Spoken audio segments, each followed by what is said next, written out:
ముచ్చటగా మూడోసారి కేంద్రంలోని నరేంద్ర మోడీ నాయకత్వంలోని బీజేపీ అధికారంలోకి రావడం ఖాయమని కేంద్ర పర్యావరణ శాఖ సహాయ మంత్రి అశ్విన్ కుమార్ చౌబే అన్నారు. బీజేపీ నిర్వహిస్తున్న ప్రజా సంకల్ప యాత్ర మెదక్ పార్లమెంట్లోకి ప్రవేశించిన సందర్భంగా పటాన్ చెరువులో జరిగిన బీజేపీ జిల్లా అధ్యక్షురాలు గోదావరి అంజిరెడ్డి ఆధ్వర్యంలో విజయ సంకల్ప సభలో ఆయన ముఖ్య అతిథిగా పాల్గొన్నారు. ఈ సందర్భంగా కేంద్ర పర్యావరణ శాఖ సహాయ మంత్రి అశ్విన్ కుమార్ చౌబే మాట్లాడుతూ ప్రపంచ దేశాలన్నీ మోడీ పాలనను కీర్తిస్తున్నాయన్నారు. మోడీ పాలనలో అన్ని వర్గాలు అభివృద్ధిలో ముందుకు పోయేలా సుపరిపాలన అందిస్తున్నాడన్నారు. వచ్చే పార్లమెంట్ ఎన్నికల్లో 400 పైగా చీలుకు సీట్లతో కేంద్రంలో మోడీ అధికారంలోకి రావడం ఖాయమని ఆయన ధీమా వ్యక్తం చేశారు. అయోధ్యలో శ్రీరాముడు ఉంటే మెదక్ పార్లమెంటుకు రఘునందనుడు ఉన్నాడని, అయోధ్య శ్రీరాముడిని దర్శించుకున్న తాను ఇక్కడ ఎంపీగా రఘునందన్ రావు గెలుపొందాలని ఆశీస్సులు అందిస్తున్నానని వారు తెలిపారు.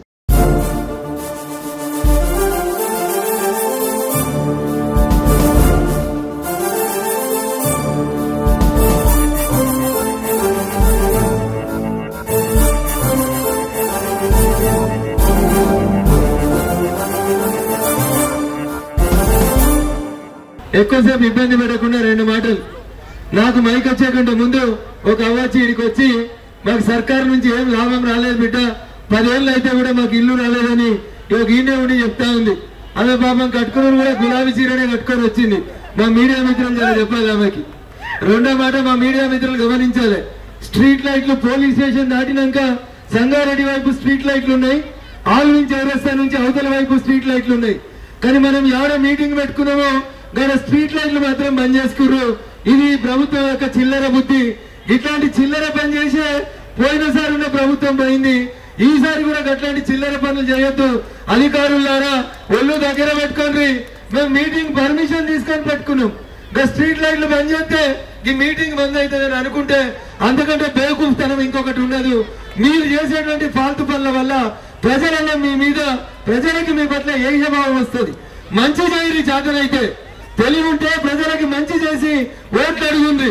మేం చెప్తున్నాం ఆర్టికల్ 370 రద్దు చేసినాం. మేం చెప్తున్నాం రామ మందిరం కట్టినాం. మేం చెప్తా ఉన్నాం సబ్కా సాత్ సబ్కా వికాస్ అని చెప్తా ఉన్నాం. పేద ప్రజల అభివృద్ధి లక్ష్యంగా భారతీయ జనతా పార్టీ చేస్తా ఉంది, పనిచేస్తా ఉంది. టిఆర్ఎస్ పార్టీ నిన్న నాకు ఏం చెప్పిందో, పటాన్ చెరువుకి ఏం చేసిందో ఒకసారి ఆలోచించాలి. ఆయన ఒక ఆనంటాడు జిల్లా నుంచి మంత్రి, ఏం చేసిందో ఒకసారి ఆలోచించాలి. అన్ని ఉన్నాయి పటాన్ చెరువుకి, ఏం లేవు, కంపెనీలు ఉన్నాయి, పైసలు ఉన్నాయి, శ్రమించి పనిచేసేటువంటి కార్మికులు ఉన్నారు. 100 కోట్ల రూపాయల సిఎస్ఆర్ నిధులు ఇచ్చేందుకు కంపెనీలు ఉన్నాయి. కానీ నాయకులకి విజన్ లేదు, ముందు చూపు లేదు. ఎంతసేపు నాకేంది నీకేంది, ఆడ ప్లాట్ ఎట్లా పంచుకుందాం, ఈడ అపార్ట్మెంట్ ఎట్లా కూడగొడదాం, ఇది తప్ప పటాన్ చెరువుకి ఏం చేద్దామనేటువంటి దూరదృష్టి ఉన్న నాయకత్వం లేదు. ఉంటే ఇక్కడ పెద్ద గ్రౌండ్ ఉంటుంది పోలీస్ స్టేషన్ వెనకాల. ఎందుకు 10 సంవత్సరాలుగా ఈ రాష్ట్రంలో ఒకటే పార్టీ అధికారంలో ఉంది. ఈ జిల్లా మంత్రి ఆయన్నే.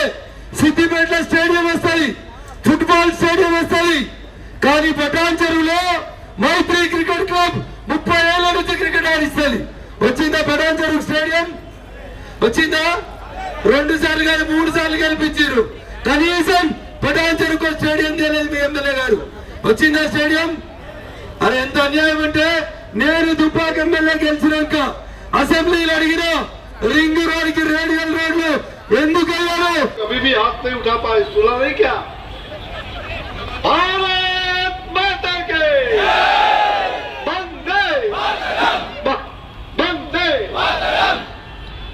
जय श्री राम, जय श्री राम। भाई और बहनों, आज विजय संकल्प यात्रा के इस अवसर पर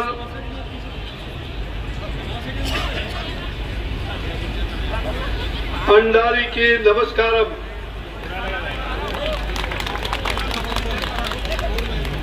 आप सबको नमस्कार है। बहुत बड़ी सभा इस मेरठ लोकसभा के, और यहाँ ये पाटन चूरू क्षेत्र में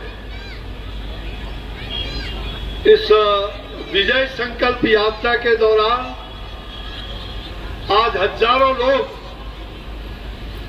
मोटरसाइकिल से सवार होकर चौरस्ता वेल लेक्स रोड से वहां से यहां चल के आए। मैं भी वहां से चलकर वाहन में साथ आया। चारों तरफ लोगों में उत्साह का वातावरण है। देश के अंदर आज नरेंद्र मोदी जी की सरकार चल रही है। आज दुनिया इस बात को मान रही है, नरेंद्र मोदी यानी भारत, ये दुनिया के तमाम देश मान रहे हैं कि नरेंद्र मोदी जी ने जो गुड गवर्नेंस दिया है,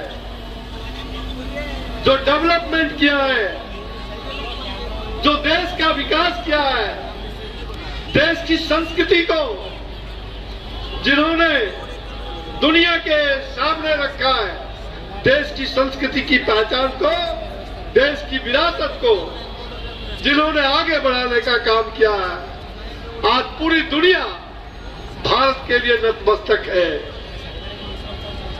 और मुझे खुशी हो रही है, जब पार्लियामेंट का सेशन चल रहा था, देखो कहते हैं हमें वोट दो पार्लियामेंट के लिए, लेकिन ये युवराज, ये कांग्रेस का युवराज, मैं उसके बारे में बोलूंगा। मैं उनका व्याख्यान करूंगा आपके सामने। उसके पहले कि हमारे मंच पर विराजमान है हमारा यहां पर जो फ्लोर लीडर है बीजेपी के श्री महेश्वर रेड्डी गारू जी, श्री महेश्वर रेड्डी गारू जी, ये बीजेपी के बिहार एवं तेलंगाना विधानसभा के फ्लोर लीडर है। విజయ సంకల్ప యాత్ర మరి మన రాబోయే పార్లమెంట్ ఎలక్షన్స్ కి ఈ రోజు విజయం తథ్యమని చెప్పే విధంగా ఇక్కడ ఉన్నటువంటి అక్క చెల్లెలందరికీ కూడా ధన్యవాదాలు। మరి గతంలో అనేక ప్రభుత్వాలు మన తెలంగాణ రాష్ట్రంలో ఏలినప్పటికీ మనం చూస్తూ ఉన్నాం, ఎప్పుడు కూడా ఎవరు ఏ విధంగా న్యాయం చేయనటువంటి విధంగా ఈ రోజు భారతీయ జనతా పార్టీ ప్రజల పక్షాన ఉండి మన ప్రధానమంత్రి నరేంద్ర మోదీ గారు ఎన్నో సంక్షేమ పథకాలు తీసుకొచ్చి మన భారతదేశాన్ని అభివృద్ధి పథకంలో నడిపిస్తున్నటువంటి సందర్భం మన అందరికీ తెలిసిందే। మరి ఇంతకు ముందు నన్ను అక్కడ చాలా మంది ప్రెస్ వాళ్ళు అడగడం జరిగింది, మరి మొన్న అసెంబ్లీలో మీరు గెలవలేదు కదా, ఇప్పుడు పార్లమెంట్ లో గెలుస్తామని చెప్పి మీకు ధైర్యం ఏంటి అని అడిగిర్రు। మాకు ధైర్యం భారతదేశ అభివృద్ధి మా ప్రధానమంత్రి నరేంద్ర మోదీ అని చెప్పి నేను ఈ సందర్భంగా తెలియజేస్తా ఉన్నాను। ఎందుకంటే గత ప్రభుత్వాలు అన్ని మోసం చేసి మాయ చేసి మభ్యపెట్టి మరి డబుల్ బెడ్రూమ్ ఇల్లు ఇస్తామని చెప్పి మహిళలను మోసం చేయడం జరిగింది। అదేవిధంగా ఇప్పుడు మొన్న 6 గ్యారంటీలు అని చెప్పి కాంగ్రెస్ ప్రభుత్వం ఈ రోజు అధికారంలోకి వచ్చింది। 6 గ్యారంటీలు ఏవైనా నెరవేర్చినా అని చెప్పి నేను ఈ సందర్భంగా అడుగుతా ఉన్నాను। మరి మహిళలందరికీ పెద్ద ఉచిత బస్ అని చెప్పి అదొక్కటి ఇంప్లిమెంటేషన్ చేసి గృహలక్ష్మి కింద మహిళలందరినీ మోసం చేసి ఓట్లు వేసుకున్నటువంటి ఘనత ఎవరిది? కాంగ్రెస్ పార్టీ రావు। అదే భారతీయ జనతా పార్టీ నరేంద్ర మోదీ గారి లక్ష్యం ఏంటంటే మన భారతదేశంలో ఉన్నటువంటి మహిళలందరికీ కూడా 33% వారికి ఇంప్లిమెంటేషన్ చేసి మహిళలకు అండగా ఉన్నటువంటి పార్టీ భారతీయ జనతా పార్టీ నరేంద్ర మోదీ గారు। మరి మహిళలను మోసం చేసినటువంటి పార్టీ ఏది? కాంగ్రెస్ పార్టీ రాహుల్ గాంధీ గారు। కాబట్టి మా ధైర్యం ఈ రోజు నరేంద్ర మోదీ గారు దేశ అభివృద్ధిలో ఈ రోజు ముందుంటే కాంగ్రెస్ ప్రభుత్వం ఏదైతే 60 ఏళ్లు పరిపాలించిందో మరి ఎక్కడ కూడా అభివృద్ధి అనేది శూన్యం। ఎవరికి కూడా మోసం చేసి ఓట్లు వేయించుకోవడమే తప్ప ఎవరికి కూడా అండదండగా ఉండలేదు.